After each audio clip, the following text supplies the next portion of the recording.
This is Bruce Stewart. He has contributed to discussions about ancient Egypt, particularly through his exploration of African history and culture. Stewart's views on ancient Egypt align with a broader Afrocentric perspective, which emphasizes the African roots and significance of ancient Egyptian civilization. That's one of the things I would most like you to come away with from this lecture. First of all, you cannot study the Egyptians as an archaeologist or as an astronomer or as a philosopher or as an anthropologist. You must put it all together because they put it all together. If you read what the Greeks said, not what we think, but if you read what the Greeks said, they said they got everything from Egypt. They got all their knowledge from Egypt. Pythagoras spent 15 years in Egypt, and what did he have to do? He probably had to spend 5 years convincing them that he was worthy to get the knowledge that they had. Remember, knowledge was power. Knowledge was sacred. Knowledge was something you just didn't publish in the newspapers. Knowledge was guarded very closely because it was of tremendous value. You wouldn't give it to anybody. You would give it to somebody who was willing to shave his head and be a penitent for 5 years, and then you might start to tell him things. Okay? And the Greeks did this. Pythagoras did this. Other Greeks did this. And they said that they got all their knowledge from the Egyptians. Now, when did we come up with the idea that the Greeks created everything from scratch? Well, believe it or not, it happened in the 18th and 19th century. And it's an unfortunate fact of life that Romanticism, which has many great things about it, also has a dark side, which has to do with racism.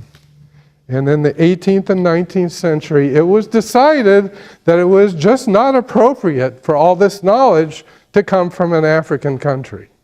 Where would that knowledge, if it survived to the time of the Roman Empire, where would it have been kept?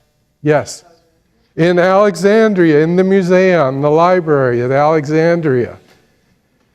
And what happened to the library? It was burned in a war. Okay?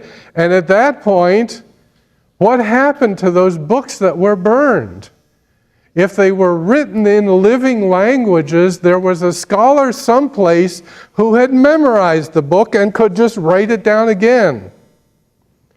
But if it was in a dead language, like ancient Egyptian hieroglyphics, end of story. Can't be reconstructed. Stewart supports the idea that ancient Egypt or Kemet should be recognized as an African civilization with deep roots in African culture and history.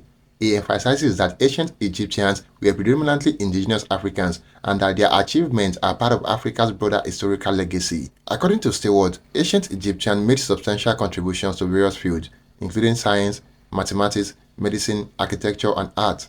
He highlights that these contributions were made within the context of African cultural and intellectual traditions. Stewart critiques the traditional Afrocentric approach to the history of ancient Egypt, which often downplays or ignores its African connections. He argues that acknowledging Egyptian African identity is crucial for a more accurate and holistic understanding of the world history. Stewart posits that ancient Egypt had a profound influence on later civilization, both within Africa and beyond. He emphasizes the importance of recognizing the continuity of African contributions to global civilization, rather than viewing Egypt in isolation from the rest of the continent. One of Stewart's primary aims is to reclaim the heritage of ancient Egyptians for people of African descent.